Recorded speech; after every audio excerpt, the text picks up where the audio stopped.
Good afternoon and welcome. I'm going to begin this briefing and thank Andrew Kohut from the Pew Center, Dr. Joseph Nye from Harvard University, and Dr. Michael Waller from the Center for Security Policy for joining us. And we also want to apologize for the delay in our schedule today, but between votes and prior hearings, the schedule got a little off course. So again, thank you for your patience. Beginning back in March of 2007, under my predecessor, Bill Delahunt, there were a series of 10 hearings held on international opinion about the U.S. and its foreign policies. As the very first witness, Dr. Stephen Cull from the Program on International Policy Attitudes said in a March 2007 hearing before the subcommittee, quote, "We have never seen numbers this low," unquote. In 2009, America's image, tarnished in previous years, has been dramatically improved. According to a July 2009 report of the Pew Center, in many countries, opinions of the U.S. are now about as positive as they were a decade ago. Recent Gallup and Latino Barometer polls also show that the U.S. image was significantly higher in 2009. The title for this briefing today, Restoring America's Reputation in the World, and its component, Why It Matters. I'd like to explore how America's enhanced reputation can provide an enabling environment to provide greater economic and security benefits for the United States. First, enhancing security. Alan Kruger, currently Assistant Secretary at the U.S. Treasury, based on Gallup polling and National Counterterrorism Center statistics, found in January 2009, quote, "a greater incidence of international terrorism when people of one country disapprove of the leadership of another country. Foreign governments may also be more likely to cooperate with us if their publics have a better image of the United States." Second, improving economic indicators. More research is needed, but it is intuitive that if more people are positive toward the United States, more people will want to visit or study or do business here. More people will want to buy American products, invest in American businesses. In all of these areas, improved public opinion is not the only factor, and smart power tools must be used to reduce unnecessary barriers to tourism, student exchanges, and investments. For example, this subcommittee held a hearing in March 2007, Welcome to America, ? Which led to the drafting of the Bipartisan Travel Promotion Act, which passed the Senate on February 25th and was in fact signed into law today in the Oval Office by President Obama. And on that note, I want to submit for the record, we have a letter from Roger Dow, President and CEO of the U.S. Travel Association, and he acknowledges the work of this subcommittee, but I want to read a quote from his letter. And he said, "The new Travel Promotion Act will go a long way to ensuring that the world views us as we really are, ready to welcome those who want to visit us, study at our universities, do business with us. And by attracting millions of new international travelers, the public-private partnership established under the new law will help generate $4 billion annually in new revenue, create 40,000 new jobs, and generate $321 million in new tax revenue each year for the U.S. economy. All of this, plus the Congressional Budget Office report that the Travel Promotion Act would reduce the federal deficit by $425 million over 10 years. That's the kind of news that we like to see, obviously, particularly in these economic times. And finally, achieving diplomatic outcomes. In a November 3rd article, Dr. Nye said that diplomats reported that President Obama's success in brokering agreements at NATO and G20 summits was assisted by his improved reputation. The President was able to promote international cooperation on economic issues when we were on the brink of another depression. We'd also expect that countries will be more likely to support the U.S. in international forums with this kind of environment. So in all these areas, improving public opinion is not a panacea or an end in itself, but it is one element of smart power that can lead to stronger national security and economic prosperity. With that, I would like to turn to our witnesses that are well known to many. Mr. Andrew Kohut is our first witness, president of the Pew Research Center in Washington. He's the former president of the Gallup organization and founder of the Princeton Survey Research Associates. He's a frequent commentator on public opinion for National Public Radio, the NewsHour, and other media outlets. Mr. Kohut was president of the American Association of Public Opinion Research from 1994 to 1995. He was president of the National Council on Public Polls from 2000 to 2001, and a member of the Market Research Council and Council on Foreign Affairs. Our next witness, Dr. Joseph Nye, Jr. He is a distinguished service professor and former dean of Harvard's Kennedy School of Government. He has served as Assistant Secretary of Defense for International Security Affairs, Chair of the National Intelligence Council, and Deputy Assistant Secretary of State for Security Assistance, Science, and Technology. In 2004, he published Soft Power, The Means to Success in World Politics, Understanding International Conflicts and the Power Game, a Washington novel. Our third witness, Dr. Michael Waller. He's Vice President for Information Operations for the Center for Security Policy. He holds the Walter Eleanor Annenberg Chair in International Communications and directs the Institute's graduate programs on public diplomacy and political warfare. Mr. Waller was a member of the staff of the U.S. House of Representatives and the U.S. Senate, served on the White House Task Force on Central America, and has been a consultant to the Senate Foreign Relations Committee, the USAID, the Office of Secretary of Defense, and the U.S. Army. I want to welcome all of our witnesses here today, and again, thank you for your patience, and we will start with Mr. Kohut. Please check your mic. There we go. I'm delighted to be here. The Pew Global Attitudes Project is the largest ever continuing series of surveys to measure worldwide public opinion issues. Since 2002, we've interviewed 200,000 people in 57 countries, and these are not one or two question polls, they're in-depth surveys. I think we were the first to chronicle the rise of anti-Americanism in the past decade. Favorable ratings of the United States plummeted after the war in Iraq, and they remained low after the invasion of Iraq, and they remained low for much of the decade. But as you noted in the introduction, in 2009, we began to see signs of the revival of the image of the United States, reflecting confidence in its new president, Barack Obama. In fact, by 2009, opinion of the U.S. was as favorable in Western Europe and many of the large countries of Latin America and Asia as it had been prior to President Bush taking office. The most dramatic improvements, in fact, however, were in Western Europe, and I'll just give you an example of that. In Germany, the U.S. favorable rating in 2008 was 31%. In 2009, it was 64%. When I saw those numbers come in, I said, this has to be a mistake. But then the French numbers came in, and the pattern was the same, from 42% to 75%. Very positive.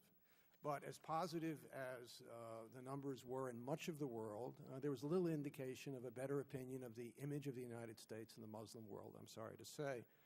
Opinions in the Middle East remained largely unfavorable. Numbers were a little bit better in Jordan and Egypt, but still we're talking about 25% having a favorable opinion of the U.S., not much more than that. And strong animosity toward the U.S. continued to run deep and unabated in Turkey and Pakistan, the Palestinian territories. The Turkish number probably says it all. 14% of Turks said they had a positive view of the United States, 16% of the Pakistanis. Obviously, Indonesia was a Muslim country. That was the exception, where opinions became very positive overnight because of President Obama's personal ties to that country. Our polling, which was, as I said, was in depth, did some analysis, and it showed that Much of the revived image of the United States, or the better numbers for the United States in this poll, had to do with the expectations about Barack Obama's ability to deal with foreign policy, and that's what was fueling the resurgence of the U.S. image. The view that he would do the right thing in world affairs was nearly universal in Western Europe, 80 or 90%. And these are countries where lack of confidence in President Bush was almost as prevalent for much of his terms in office.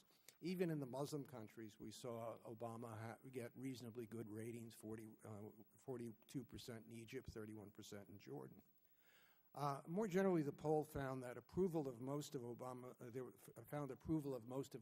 foreign policies and very high expectations about his approach to world affairs. There was support nearly everywhere for closing Guantanamo, withdrawing troops from Iraq, but opposition everywhere to sending more troops to Afghanistan. As to expectations, most people believe that Obama would seek international approval for using military force, that he would take into account the interest of other countries when making U.S. policy, and that he would get the United States to take measures to control climate change. But for all this positive opinion about Obama and better ratings for the United States, problematic perceptions of the U.S. continued. Overwhelming numbers around the world continue to see the U.S. as having a big influence on their country, and most said it was a bad influence. A lot of that had to do with the economy and the fingers that were pointed at the United States over the economy. Most people said, well, the United States is not now acting multilaterally, even though the expectation was that Obama would act multilaterally, and he was the president. I'd like to finish up with just saying a few things with regard to these surprisingly positive numbers for the United States and for Obama last year. First, changes in opinion about the president, as I indicated, were predicated on personal confidence in him. And I think these trends would be less fragile if they had been based on views of his policies. But it wasn't the policies that were driving the numbers. It was the expectations of Obama. And the expectations that the president had and continues to have, I would believe, may be very hard to fill. They're certainly very, very tall ones. Secondly, the U.S. improved its image at a time when Obama was not taking assertive steps. The U.S. was planning to leave Iraq and close Guantanamo. Obama had not tested world reaction to the assertion of U.S. power, which became the issue in the Bush years. And I believe it remains the issue. I'd be happy to talk in more detail about the issue, the perceptions of American power. Thirdly, America's image problems in much of the Muslim world are of an enduring nature. And years of polling that we've done suggest there will be really little progress until most Muslims come to see the U.S. as being fair-minded in its handling of the Israeli-Palestinian situation. And even though Obama was seen in a much more positive light, few Muslims that we polled last year believed that Obama would be fair-minded with regard to this relationship. Secondly, things are unlikely to change in the Muslim world until Muslims no longer see American anti-terrorism efforts as anti-Muslim, which is certainly a sense of what we get in the polling. And finally, until no American forces are at war in Muslim countries. All of these things, I think, argue for continuing issues with respect to the United States in the Muslim world, and a likely cure seems far off. It's a problem that has to be managed. With the other witnesses here, I'm not going to deal much with the issue of why it matters, except to say that global public opinion has become a player in international politics, given that the survey mechanisms in the media are now in place to tell the story of how the United States and its policies are regarded around the world. And in the past decade, we saw the consequences of that. The prime examples were the German elections in 2002, where American policies were an issue. The national elections in Spain in 2003 were the same was the case, and now I think in Pakistan. And I will close there. Thank you. Great. Thank you, Mr. Kohut. And let's turn now to Dr. Knight. Thank you, Mr. Chairman. I will submit my testimony for the record and thus touch on a few points that I make there. I'm going to talk about power and how the numbers that affect reputation that my colleague in Kohut talked about relate to American power in the world. Power is the ability to get what we want, to affect others, to get the outcomes we want. Dr. Nye, if I could just ask you to pull your mic a little closer. That's great. And we can do that with a combination of soft power, the ability to attract, which is where reputation comes in, and hard power, which is the ability to pay or coerce. And the combination of those two is smart power. And I'm drawing my remarks from a book that I'm now writing about smart power. Basically, there are two ways in which the reputational or attractive part works. One is directly. A leader can be attracted to another leader and do him a favor, or indirectly, which is through public opinion in another country. And a leader in another country is affected not directly, but indirectly through the public opinion in the other country. And that's where polls come in. Some people discount polls. They say they bounce around, they don't mean anything. But in fact, polls do give you, when their opinion is strong and consistent over time, gives you an idea of whether you have an enabling or disabling environment. It doesn't necessarily predict the outcome. It tells you in a probabilistic way whether the environment for your decisions or what you're requesting is going to be more favorable or less favorable. And I think that's important. I think if you look at the ability of the Americans to create a favorable environment, one thing we have to look at is the way in which we attract people from around the world. Student and leadership programs, for example, have meant that 165 former heads of government are products of U.S. higher education. Not all of the nearly 700,000 foreign students who come to the U.S. annually are attracted to the country, but research shows that the large majority are. And some of these results can be dramatic. For example, a key advisor to Mikhail Gorbachev in developing perestroika in the Soviet Union, Alexander Yakovlev, had been an exchange student in the United States and picked up a number of ideas about pluralism, which then later were translated into Soviet policy. The other point to notice is that while you can have an enabling environment, you can also have a disabling environment. And if you look at the inability of the United States to get the Turkish government to allow the 4th Infantry Division to cross Turkey in the entry into Iraq in 2003, it was because Turkish opinion had become so poisoned against the U.S. that the Turkish leaders couldn't accede to our requests. And similarly, Mexican President Vicente Fox wished to accommodate his friend George W. Bush by supporting a second UN resolution authorizing the invasion, but was constrained by Mexican public opinion. So when being pro-American is a political kiss of death in public opinion polls, then essentially you're not going to be able to exercise your power effectively. The other point to make is that there are other goals that we have, such as democracy, human rights, and so forth, where broad public opinion is the target. It's not just through other leaders, but it is what others see.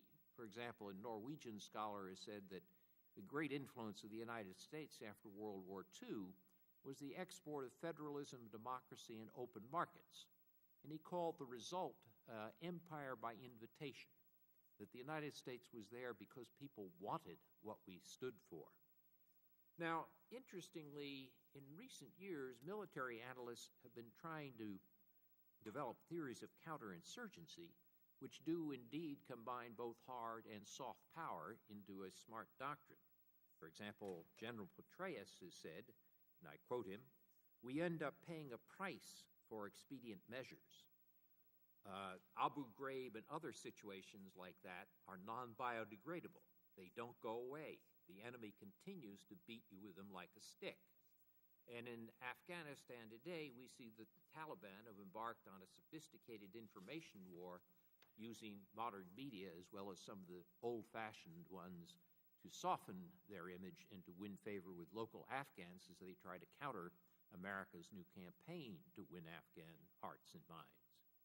So we find then that even in the military area, that the combination of hard and soft power into smart power is crucial, and our reputation does matter in a very practical sense.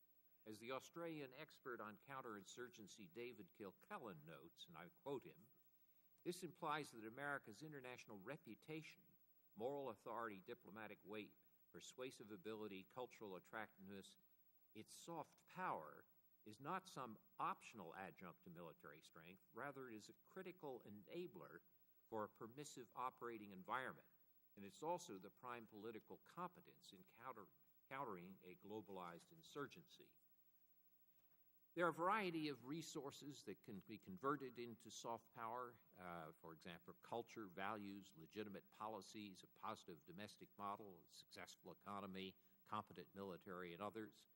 And we have a number of shaped resources, such as intelligence services, information agencies, diplomacy, public diplomacy, exchange programs, assistance programs, and training programs, and so forth. But whether they produce positive or negative responses depends upon the context. And sometimes skeptics will complain that soft power doesn't always produce the outcomes we want. That's true. We should not oversell this. On the other hand, and it's not likely that we'll get Kim Jong-il to give up his nuclear weapons because of soft power, or the Dutch to change their views on withdrawing troops from Afghanistan. But this is true of all types of power. For example, if I have a large, strong tank army, it depends on the context. If the battle is in the desert, it means I have a huge advantage. If the battle is in a swamp, my large tank army is not a powerful resource. So in that sense, we have to ask, what are the probabilities that we'll get what we want when we make requests, if we have soft power? And the answer is, does soft power matter? Yes. Does it always predict the outcome? No. But are we better off with it than without it? Surely. And that's why a smart power strategy combines hard and soft power resources, and why the reputational polls that Mr. Kohut has just described to you do indeed matter for American power. Thank you. Thank you, Dr. Nye. And now let's turn to Dr. Waller. Welcome. Thank you, Mr. Chairman. There's 4 points that I was asked to address in today's event concerning how public opinion can be leveraged to promote our national security. And I'd also like to flip that on how we can leverage public opinion of other countries and other leaders to our advantage. Second, on how strategic communication can be used to enhance our strategic global influence. Third, to comment on challenges in our public diplomacy apparatus. And finally, practical steps to improve interagency coordination and effectiveness. There's a whole lot to address there, which are somewhat in the comments here. But I wanted to focus on a couple of items. First of all, if we take the idea of American public opinion and think about it, international diplomacy, as world politics writ large, would any elected official want to have their political campaign run the way our nation does its strategic communication globally? And then what can we, who have political campaign experience, bring to the table in enhancing American strategic influence by taking our own political campaign techniques in the age of the permanent campaign and doing it globally, meaning we're not on the defensive keeping our own opinion up as the only part of the game, but we're also working to keep other people's opinions or opinion levels down where it's targeted to be.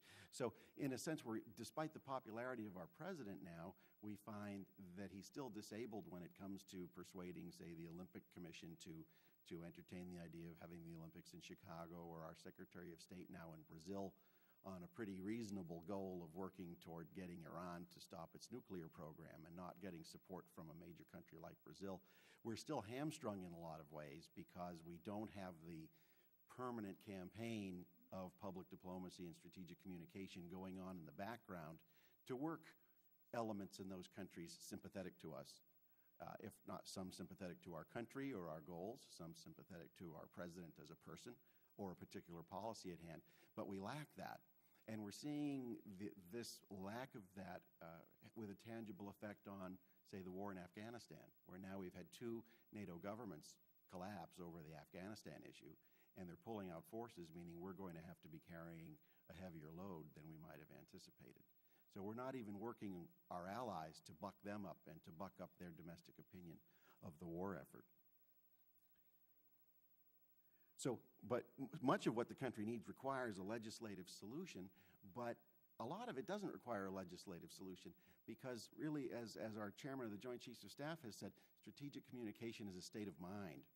It's not a thing, it's not a bureaucracy, it's not a structure. That's kind of what it's become in the minds of those who are trying to practice it in the government. But really, if we all think of ourselves as communicators, and that every communicator in this information age has strategic influence, then it's a state of mind, and once we get in that state of mind, we can engage better.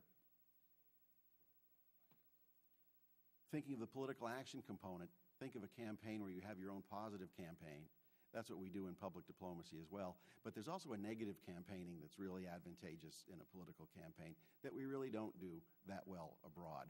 Or we do it so that we sort of reduce the status of the President of the United States, regardless of party, and the Secretary of State to being the bad actors by going negative rather than fueling a negative campaign, even in those countries. Let's say we want to target Iran and Iran's behavior. We don't have a means to fuel the ample public opinion that's there already against the regime. We don't have a means of really effectively fueling that. So this political action component is what's missing from our strategic influence tool set. And then political action, when that doesn't work, you need a political warfare component.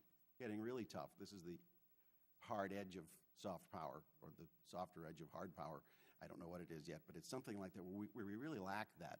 The ability to play political hardball on the international scene when we want to. We can still do this leader to leader, and we can still do some of this, but we don't have a mentality for that in our foreign policy and national security establishment. I'd like to point out, though, that this week, or in recent days anyway, the House, there's a new public diplomacy or political strategic communication and public diplomacy caucus that was set up in the House. So I think it's really important working among practitioners to see this level of interest in Congress. The fact that there is this caucus being set up now is going to do a lot to help the people working in the system to try to get some of the traction they need to make some of these changes. And finally, looking at the public diplomacy apparatus itself, I would strongly suggest giving the administration a chance or even a challenge to come up with its own strategy, where the GAO has reported now for 7 years that State Department has not yet devised a strategy for strategic communication. Give them a chance, give them a challenge to do it, and failing that, I think that Congress needs to impose on the State Department a Goldwater-Nichols type solution that was imposed on the Defense Department with wonderful results, or a post-9/11 intelligence reform legislation requiring our intelligence community to get its act together for the current conflicts we face. So I think the State Department's in dire need of that. The rest of the comments are there in the written section, but I'm always right here in town and happy to help the committee and subcommittee whenever you want to bat around some ideas. Thank you. Great. Thank you, Dr. Waller. I'll jump right into some questions, and I want to start with Mr. Kohut. You mentioned in your written testimony that opinion of the U.S. went up dramatically in Germany and France, and that the Gallup poll release last month showed public opinion in the U.S. increasing by 57 points in Ireland, 46 points in Spain, 41 points in Canada, 36 in Japan, 29 in Mexico. Why do you believe that these public opinion numbers have gone up so dramatically? Do you think they can be sustained? And what do you think we can do to help sustain those? Why? I think the why is, in part, there was such a negative reaction to President Bush in many of these countries. The publics around the world reacted very positively to the election of an American president who was quite different in terms of policy and approach from President Bush. I think also what the election of Obama represented with respect to looking at the American people.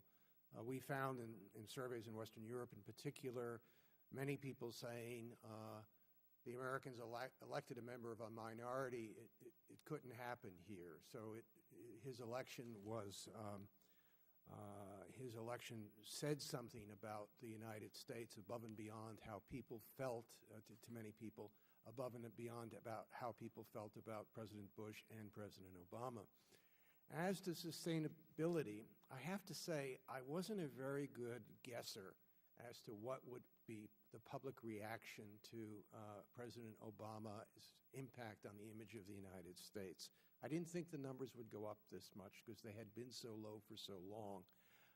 I may not be a good guesser on what's going to happen in the future, but my guess is that those numbers are so dramatically high and based upon, as I tried to point out, a pretty strong impression about a person, not so much about what the person was doing, but on what he was likely to be, how he was likely to be, that it may not be sustainable. But again, my track record as a guesser is not as good as my track record as a pollster, so take that into account. As to what we can do about it, I think the comments that have been made here about making the best case for what we do, looking at this as a campaign, recognizing the importance of enabling American policy through the image of the United States in the countries that you mentioned and many others, I think are the answers to some of that question, the question that I would give. And the other, just to follow up on that, the distinction between this image of the president and the image of the United States. I recall in some of our hearings in the last Congress when some questions were asked in the polling about why the numbers were so low in terms of the U.S. image, there were responses about, there was a belief about what the U.S. was supposed to stand for, and there seemed to be a disconnect in some of those numbers. Do you see some of this is just strictly related to personally how people feel about the president, or there's still some underlying beliefs about the U.S. that are involved in these numbers? Well, I think there are some underlying issues that probably will have much to do with what happens with respect to the image of the United States in the Obama administration. It's very important to people around the world to see the United States as acting multilaterally, and that was not the conception of in the Bush years. People came to see the United States as trying to throw its weight around. A second issue is American power. People around the world have a view that America wants to rule the world. I remember the first survey I did after the 9/11 attacks. It was among opinion leaders all around the world to get some sense of what the kinds of questions I should ask their people. And the opinion leaders in November of 2001 said, well, we're very sympathetic to the Americans and what happened to them a few months ago. But a large percentage of them said, we think it's good that the Americans know what it's like to feel vulnerable. And there's this issue of American power that even then was under the surface, and I think it remains under the surface.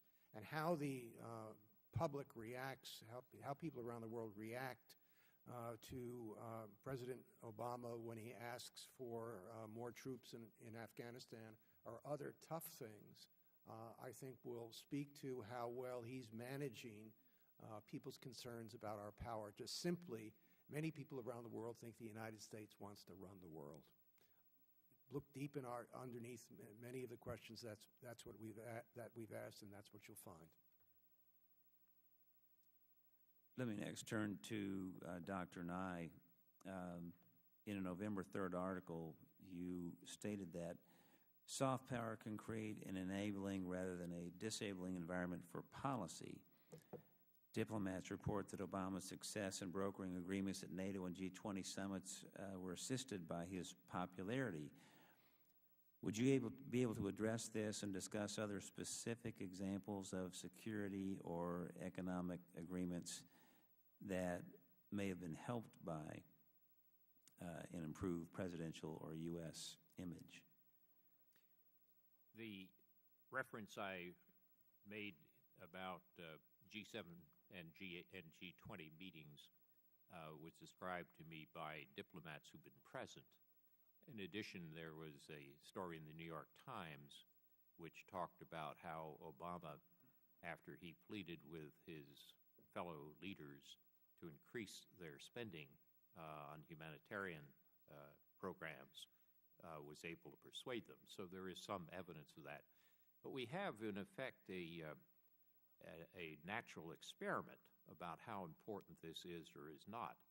And that is when President Obama has asked for additional troops from NATO allies for Afghanistan, we've seen that we have got some additional troops, but not as many as we'd want. So in a sense, you can chart the rise in the popularity of the United States in Europe as using Andy Kohut's data. But if you chart how much did we get for that in terms of the size of the troop increases in Afghanistan, it's much more modest than the rise in the polls. There's a big discount factor there. On the other hand, it still is true that we did get additional troops. And it's interesting that in many cases, these were hard decisions for NATO allies to do. Another case, I guess you could use as a natural experiment, would be we've wanted to ask allies to take prisoners from Guantanamo. We've gotten a little there, but nowhere near as much as the rise in the polls that Andy Kohut described would lead one to expect. So I think you could say that, yes, you can find some positive effects from this increase in reputation that are described by the Pew polls, but one shouldn't overstate it. It's a modest effect, not a huge effect.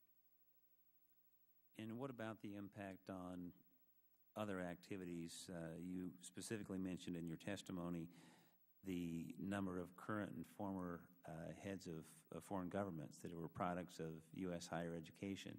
Would you expect to see numbers increase in terms of students wanting to come here, tourists wanting to come here, businesses wanting to come here with those more positive U.S. numbers? Yes, you do see an increase in the desire to come to the United States as students. After 9/11, the numbers of students coming to the U.S. declines because of our own visa policies. Then Secretary of State Colin Powell wrote an article describing it as shooting ourselves in the foot by being so restrictive on student visas. As we have basically relaxed those visa requirements, we've seen a great rise in the number of students coming to the U.S. In the meantime, other countries like Britain and Australia, as well as others, have increased their number of students, but the U.S. is still by far the preferred destination. And what's interesting is that recent research, which has been published, for example, an article by Carol Atkinson in Foreign Policy Analysis Journal, shows that, and the title of her article, does soft power work? The answer is yes, that these students, a large majority of them, not all, but a large majority of them, have a more positive attitude of the United States. And there are a number of studies which reinforce that. So increasing the number of foreign students and foreign leaders who come to the U.S. on various leadership training programs does indeed help us develop that enabling environment, which I described in my testimony. And I guess the other angle I wanted to ask you about is we'd seen where Alan Kruger, currently Assistant Secretary at the U.S. Treasury, based on Gallup polling and other statistics, found a relationship between public opinion and occurrence of terrorism. Could you address that and to the extent you believe that terrorist recruiting levels could be impacted also by the relative U.S. image? Well, that data which Alan Kruger reports is consistent with the quote I gave you from General Petraeus, which is that the battle that we're facing with al-Qaeda is one in which reputation matters very much. Some people have called the situation we're in a clash of civilizations.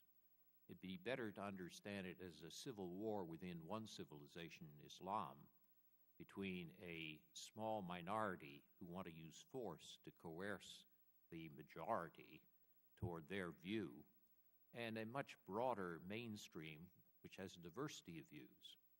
But the extent to which the United States violates human rights or develops a reputation which is symbolized by photos like Abu Ghraib, we essentially help our enemies to recruit. As somebody said, in today's world, it's not just whose army wins, it's whose story wins. And if we are not able to get our story across and we give them fuel for their story, it enhances their recruiting. Thank you. Let me ask Dr. Waller to comment on that as well, particularly from the strategic communications perspective that you brought up. Yes, that's absolutely so. Right now, where anybody can be a strategic communicator, whether or not they intend to be, based on an image, like the soldiers working Abu Ghraib were strategic communicators, and the fact that they had those photos that got out, it had strategic results for us that literally fueled the insurgency against us. It boosted up terrorist recruitment and popularized the cause against us. Every time we have collateral damage by mistake in Afghanistan, it turns more people into Taliban. And so one of the things the Army is doing now is stressing that every warfighter is a strategic communicator, and it's training the troops accordingly to be much more sensitive to cultural concerns, to the desires at a village level. There's a lot of polling going on, a lot of in-depth research going on at the village level with remarkable results. But what we're seeing now with anybody being able to be a strategic communicator is that any misstep we make is going to be blown out of proportion because we're going to be held against the own standards we set. And when we're perceived to be violating our own standards, that works against us terribly. But we don't necessarily need to play defense on this either, because the enemy we face also holds itself up to an extremely high moral standard. And what we found in the intelligence collected, the battlefield intelligence, is they're extremely corrupt and degenerate. And if we used a lot of the imagery that we're capturing from their computer drives and elsewhere, effectively we can help the enemy destroy itself and help Muslims in those areas, as is happening right now in northern Pakistan, to declare their own jihad against our own enemies and basically on our behalf. So whereas you have elements of these populations not becoming more pro-American, they are becoming much more anti our enemy, so we share a common enemy. So I think that's one thing we need to consider. Sometimes we're never going to win over a lot of hearts and minds, but we will be able to make common cause with certain people because we have a common foe. I wanted to go back to Dr. Nye and ask if you could talk about some of the recommendations of the Smart Power Commission that you co-chaired with Deputy Secretary of State Armitage, and to what extent you think the Obama administration has taken up those recommendations. If you could talk about that. Thank you. In the Center for Strategic and International Studies Commission on Smart Power, which Rich Armitage and I co-chaired, we felt that there had been a problem of the past few years in which we were exporting fear rather than hope, and that if we were going to appeal to a broad range of international opinion, we were going to have to do things which symbolized America's larger visions and hopes. What I cited in my testimony, the export of federalism, the export of democracy, the export of free markets, which attract others. We also felt that one way to do this was to stand for the production of things which benefited other countries as well as ourselves, sometimes called public goods, and that the United States is the largest country in the world, was well placed to do this.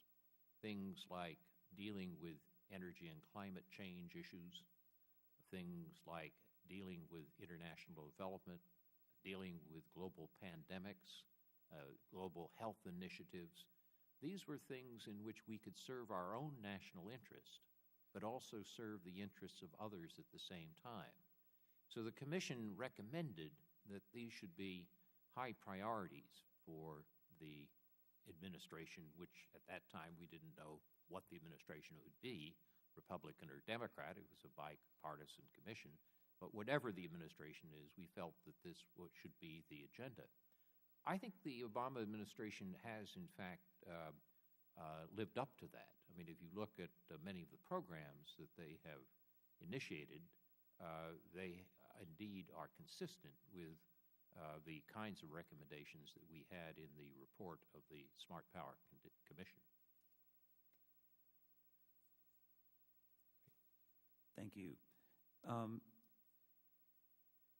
Could you comment, this is directed to Dr. Nye, and I'll ask the others as well, comment on the U.S. government public diplomacy apparatus overall. Your perception of that, how can it be more effective in terms of message, but also in terms of using new media and technologies? Well, my impression is that, and this is I speak personally here, that while we have a very good person in charge of public diplomacy now, Under Secretary McHale, that we lost something a decade ago when we abolished the U.S. Information Agency. By wrapping public diplomacy into the State Department, I think we lost some of the professional staff and commitment that went with the USIA. I think it's probably too late to change that now, but we do need to make more investment in public diplomacy than we have. If you look at the total investment that the United States makes in all dimensions of public diplomacy, including broadcasts, cultural exchanges, leadership exchanges, and so forth, we're really not doing much more than Britain or France, and yet we're many times larger than both those countries. So I think there's room for us to put much more in terms of resources into public diplomacy than we are now doing. In media, new media? On new media, we are. I mean, I think my impression is that Under Secretary McHale is investigating or exploring ways to use the new media. We do have people, for example, who are blogging in Arabic. We do have people who are using Twitter and Facebook, and there are a variety of ways to use the new media. And my impression is that the Undersecretary's office is indeed beginning to explore these. Mr. Kohut. I don't feel as qualified as the other witnesses to comment on this. The only thing that I would say is I know they do a good deal of survey research about opinions around the world, especially in the problem countries. And I think the most important thing for them to do is to try to find the nerves. And if you look intensely at certain countries and certain cultures, you can find areas of opportunity for the United States. I think one of the most remarkable things is you find a lot of negativity in almost all realms in the Muslim world and in the Middle East about the United States, with one exception: views about the way America does business and commerce. To my mind, that's a nerve, and I'm hopeful that the State Department public diplomacy program is operating in a strategic way, looking for the right buttons to push, because they're accessible through focus groups and survey research. On that point, if I could just follow up, particularly what we saw happening in Iran in recent times, particularly with the younger generations and using technology, being on the internet, sharing information. How do you see that transforming how we are perceived in those countries? Well, they certainly have an access in ways that are very hard to control, and the free flow of information obviously supports is conducive to a better image of the United States. Great. Dr. Waller. Well, we don't have in our public diplomacy apparatus now the seasoned cadre that we had before when we had USIA. Most of them are retired or deceased, and you don't have that same trained ethos of public diplomat that you had when you had a USIA. The Foreign Service really doesn't do public diplomacy and doesn't generally reward public diplomacy career-wise. But I would agree with Professor Nye that abolishing USIA was a big mistake. Although I don't think it's too late. I think it can be undone. It's just going to take a long time to undo. There are a lot of proposals out there for creating a new agency that's like USIA, and I think something like that really ought to be done. I think you'll get good bipartisan support for such an initiative. But it needs to be separate from the State Department the way it had been in the past. Even the best Undersecretary of State for Public Diplomacy is so limited right now in what he or she can do, spending, what, a third or half the time on protocol issues. The office isn't staffed right. It's set up so that the entire U.S. government strategic communication effort must go through that office. It's an overwhelming job for any single person. And because it's the State Department and states' resources are so small compared to, say, the Defense Department or intelligence community, so much goes through that one office that it creates a big bottleneck for progress. And the decision-making process is very slow. If you look at, say, how the military has flattened the decision-making system so that lower-ranking officers can make very important decisions that they could never do before. The Army's new information ops doctrine from a couple months ago reduces this level so that the decision-making chain is faster, so you can get in that news cycle loop, you can get in the adversaries' OODA loops much better than before and work faster with faster decision-making. If state can do something like that, or the public diplomacy apparatus can do something like that, we'll be way, way ahead of things. Great. Thank you. I'm going to ask Dr. Nye, because I know you have to catch a plane, if you had anything to close with, but I just wanted to ask if you would, in summary, before you leave, tell us, why this matters.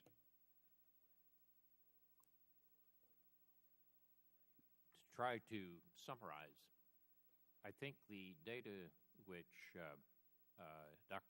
Andrew Kohut did provide for us indicates that we can indeed make the United States more attractive. And what I tried to describe in my testimony, and I think that Dr. Waller also described in his, is that can create an enabling environment in which we're more likely to get the outcomes we want. We shouldn't exaggerate it, but on the other hand, we shouldn't ignore it. And one of the things we have to learn to do better in this country is to combine our hard and soft power resources. To some extent, there was a period after the Soviet Union collapsed and we were the only superpower in which a number of people thought we can do whatever we want because nobody can balance our power. So that led to a sense of unilateralism, a sense of basically going alone, which I think came back to haunt us because essentially we didn't pay enough attention to our soft power. I think we're now paying more attention to our soft power, but we have to do a much better job of thinking about how do you combine it with our hard power. The military seems to be ahead of the game here. The counterinsurgency strategy is indeed a combination of hard power of the military with a soft power of using governmental stability, clinics, hospitals, schools, and so forth to fill in behind. But we don't have on the civilian side the investment in the resources that we need. Admiral Mullen is quoted in today's newspapers as saying that our foreign policy is overly militarized, and that remains true.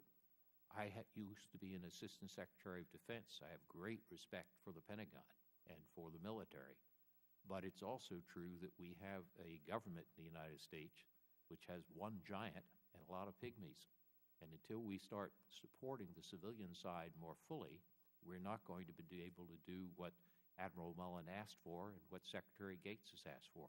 have the civilian side hold up its own part more fully. Great. Thank you, Mr. Chairman. Unfortunately, I am going to have to go catch an airplane. I have infinite patience, but U.S. Air doesn't. Yes, again, thank you for your patience today. Safe travels and best wishes. We look forward to seeing your book that you're working on. All right. And I'll turn to the remaining two witnesses to conclude as well. Any closing comments, Mr. Kohut? The point I would make is the changes in public opinion that we've seen over the past decade, both the ups and downs in the image of America, reflect how the flow of information around the world is such that the image of the United States and our role, our perceptions of us in the world are really a dynamic in a dynamic state. Things can change very, very quickly. Performance and succeeding, and it's the big things that matter the most. And the other thing I think it's important to recognize is that there are very significant value differences between the United States, the American public, and America, and our Western allies, and also other cultures, the Muslim world. And coping with those value differences is very significant. I'll give you one quick example. When we asked people around all across Europe whether they thought a Taliban takeover of Afghanistan would be a threat to their country, the percentage saying yes was as high as it was in the United States. In America, we're divided about the war in sending troops to Afghanistan, but there's no division of opinion in most European countries. There's opposition, and that has to do with the extent to which our allies have different views about the use of military force and its appropriateness, and managing these value differences both with allies and with countries that we really have to convert to our side is one of the real challenges of American diplomacy, and certainly of public diplomacy more specifically. Great. Again, thank you, Mr. Kohut, for your years of research and your insights. It's very instructive to all of us that are looking at that data. Thank you. Dr. Waller, just again, in conclusion and in particular, if you could touch on, in summary, why America's image matters. Sure. There's one great example, case study of sorts, which is Iran. Right now, we're sort of at our wits' end about what to do about Iran. We've run out of options apart from using military force, which we really don't want to use, or falling back on wondering what Israel's going to do, which certainly is going to be a troublesome thing regardless of what happens. But in reality, we haven't run out of tools. If we think of opinion, both the Iranians' opinion, the opinion of elsewhere in the Middle East, the opinion of the Iranian regime itself and the Iranian regime leaders' opinion of themselves, those are all assets that we can use to our advantage. With a rather strong undercurrent of pro-American and anti-regime opinion inside Iran, a regime that's in on the defensive, that gives us a lot of political room to run a really neat negative campaign against the Iranian leadership, where we have this preoccupation with President Ahmadinejad, but he really doesn't control any of the things that bother us. He doesn't control the Revolutionary Guard. He doesn't control Hezbollah. He doesn't control the IEDs going to kill us in Afghanistan and Iraq. He doesn't control the nuclear weapons program. He doesn't control any of those things. Those are all in the control of the supreme leader. And he's the problem. He has created himself to be such a super moral figure, a humble man of humble means, but it was in the paper the other day that he's estimated to be worth $30 billion. He's gone to extreme lengths inside Iran to conceal his stolen wealth and the corruption of the regime and the corruption of the Revolutionary Guard, where if we combined an intelligence collection effort with a strategic communication effort to undermine the credibility of those awful pillars of that system, we can help that system collapse on itself the same way the U.S. helped the Soviet system collapse on itself, and help empower the Iranian people in the Green Revolution with information they need to kick out the legs of legitimacy under the regime, rather than having to worry about who's going to attack Iran and are we going to have another war there. Great. Again, thank you, Dr. Waller, Dr. Kohut, and I'm just going to close with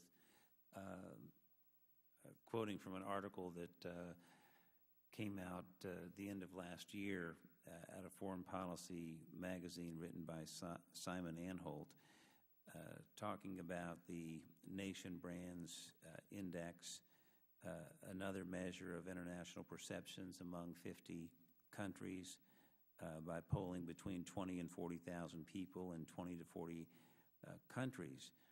And he indicated that his research showed that America's good name was being restored, that it was an intangible asset, but with highly tangible consequences.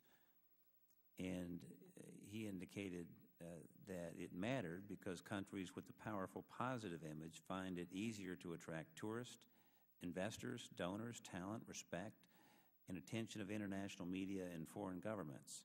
They're more successful in exporting their products, services, ideas, culture, and people to the world. So I think that's a good way to close this today in terms of how this does matter. Your insights have been very valuable. We will share them, and I suspect to learn from them in terms of making a better policy going forward. Thanks very much.